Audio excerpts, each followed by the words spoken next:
Howdy, Jim back with you, continuing on our story of Jesus' temptation in the wilderness. Let me go back. I'm just in Mark's Gospel, 2 verses. At once the Spirit sent him out into the wilderness. He was in the wilderness 40 days, being tempted by Satan, and he was with the wild animals, and the angels attended to him.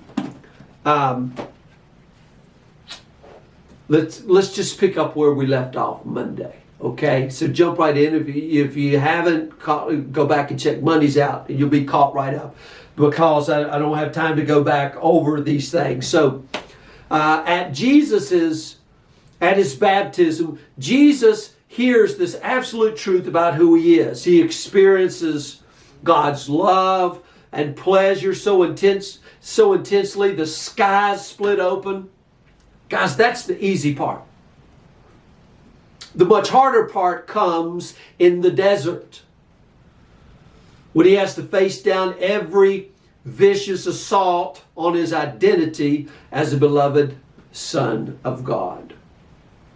And you know, as the divine voice from heaven fades, and as the cunning words of the tempter grow louder in his ears, as the isolation of the wilderness plays tricks on his heart, tricks on his mind, Jesus has to learn a kind of love that is independent of external circumstances.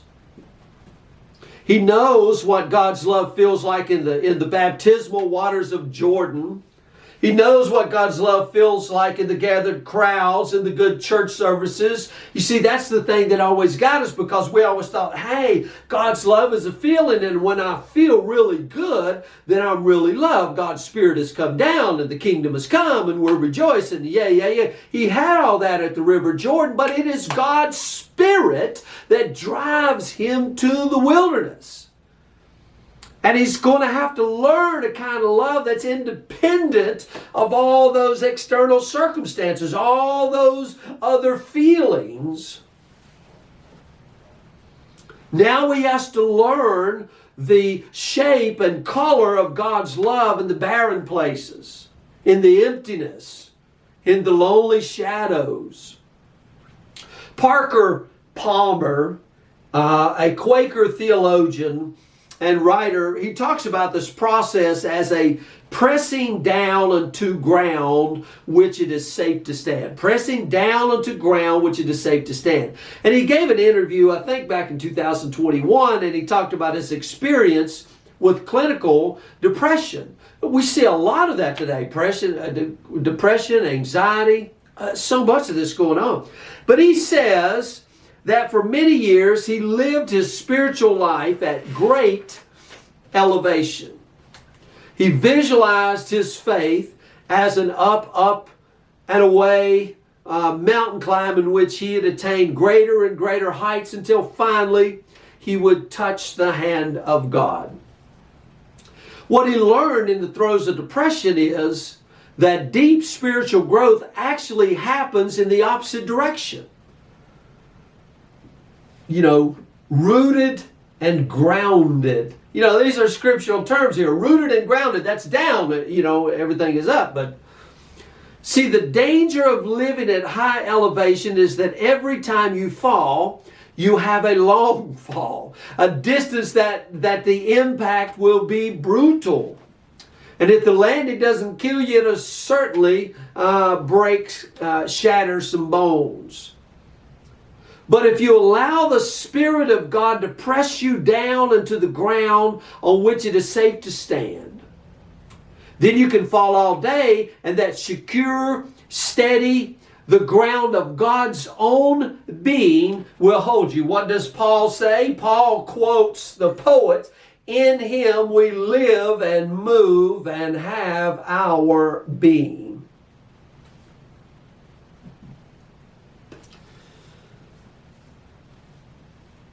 If you are on a wilderness, if you're in a wilderness you haven't chosen, consider the possibility that you are on holy ground.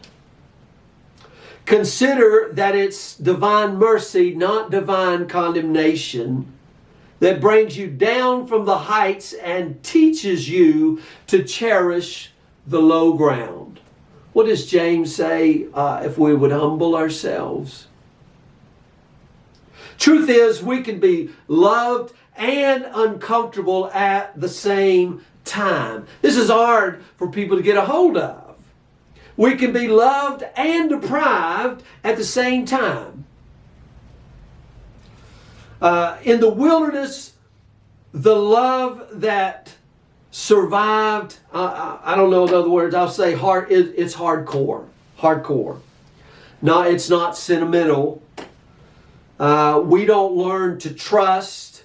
We don't learn to trust it quickly.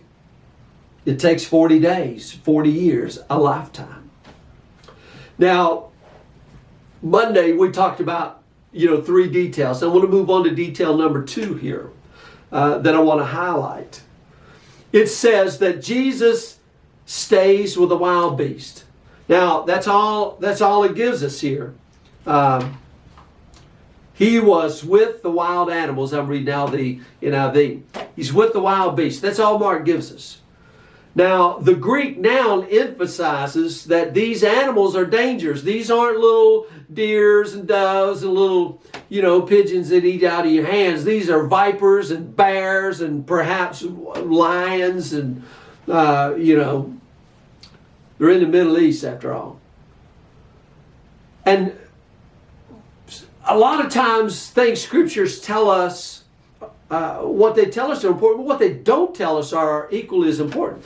Mark doesn't tell us that Jesus traps these wild beasts. He fights them or kills them, these animals. He doesn't tell us that Jesus tames these animals either. He just says that Jesus is with them.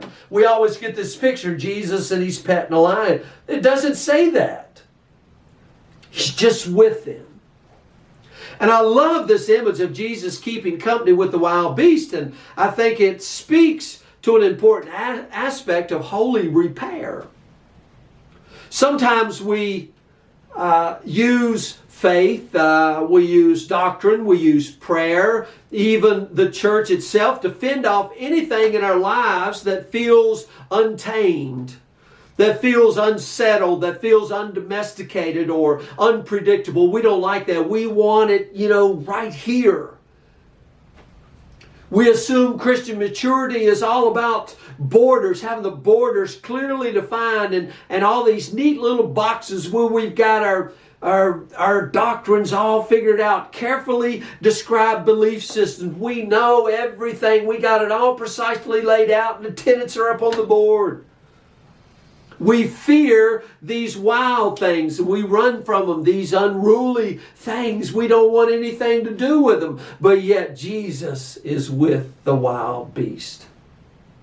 Now, for me, some of you guys know this, some of you don't, and this is no harm, no foul, not casting any blame, just telling you the truth of the matter. I was raised, my church culture was Primitive Baptist.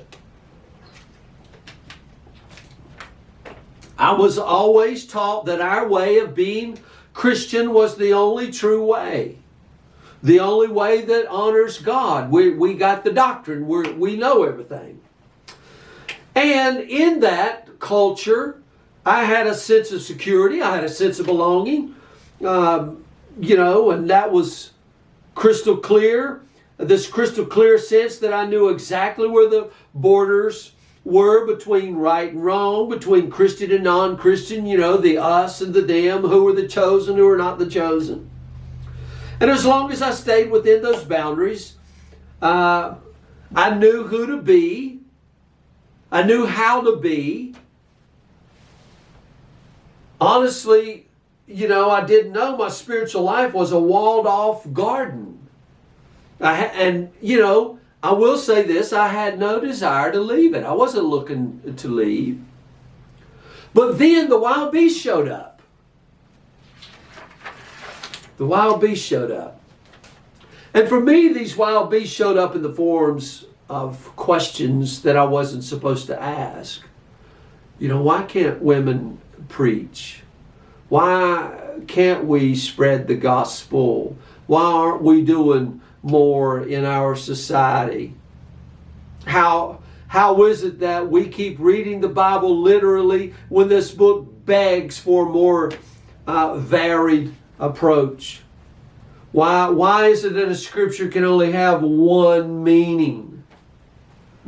Why do we make heroes of men who lust after power? Why are the stories of abuse and neglect in our midst swept under the rug? Many, many more. I don't have time to go through them.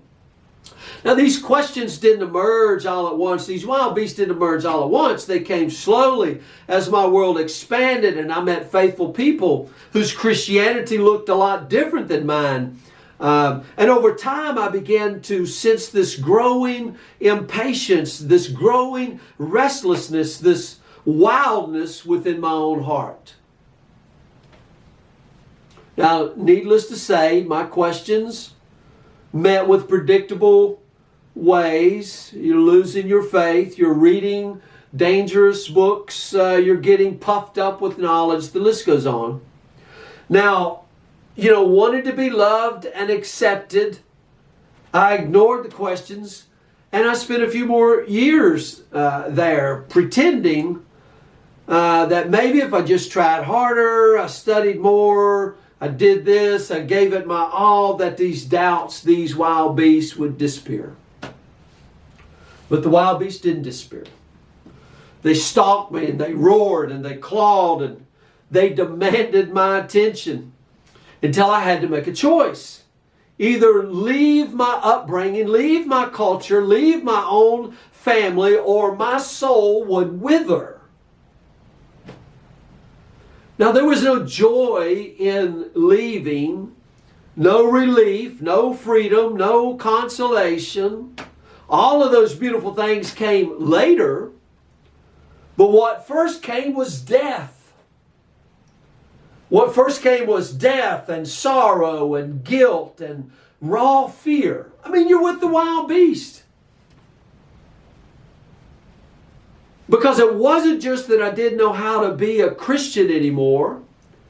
I didn't know how to be a person. All I was a Baptist, an old Baptist. We would say, I'm just an old, regular, primitive Baptist. I didn't know how to be anything else.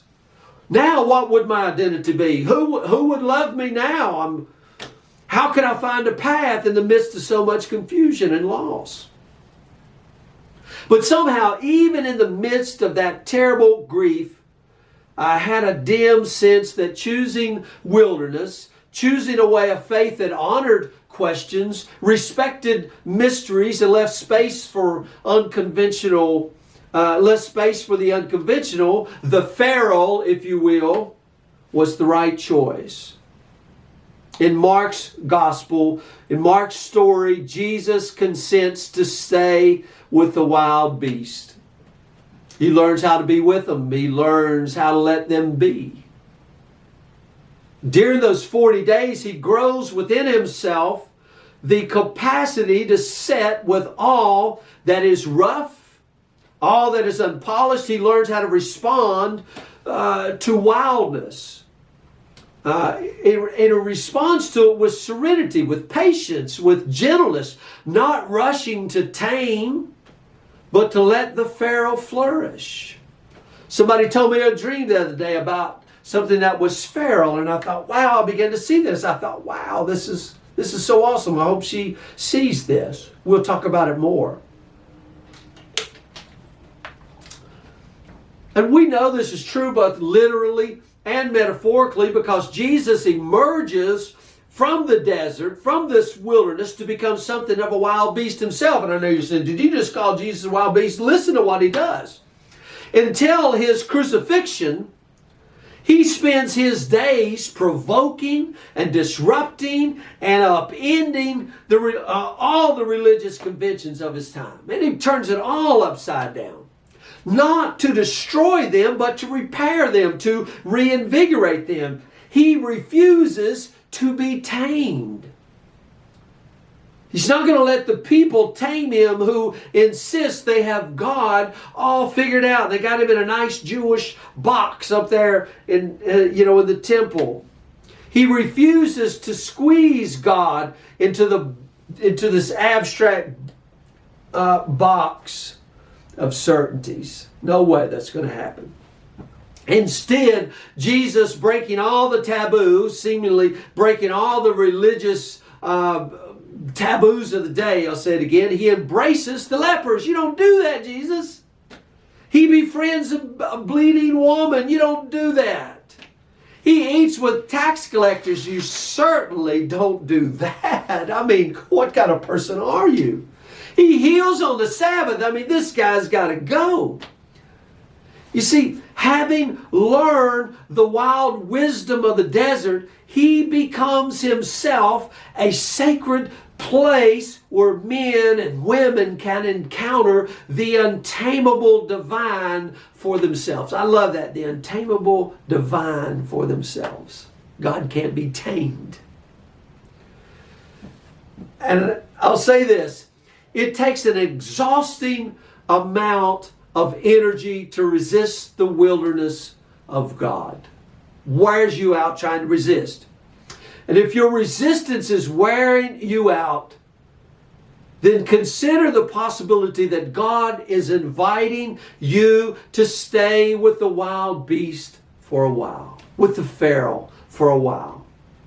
Consider that a bigger, wilder, and far more expansive God than you have yet known or imagined is calling you, hungering after you, and longing to bless your wilderness with God's own. Guys, I got one more little thing I want to bring out. And we are going to do that in our next section on Friday. I hope you are enjoying this so far. Please tune in on Friday. Lord bless you all. Hey, Jim here. Thank you for clicking through to watch that video. If you're intrigued by the work that we're doing here at Rhythms of Grace Community Fellowship, these short sessions that we put on Voice of Truth, you can, of course, hit subscribe to keep up to date with all the content we're posting here on YouTube and on Podbean. And you can head to our website at www.rhythmsofgracecommunityfellowship.com. I know it's long, but there it is. You can find us on X, formerly Twitter.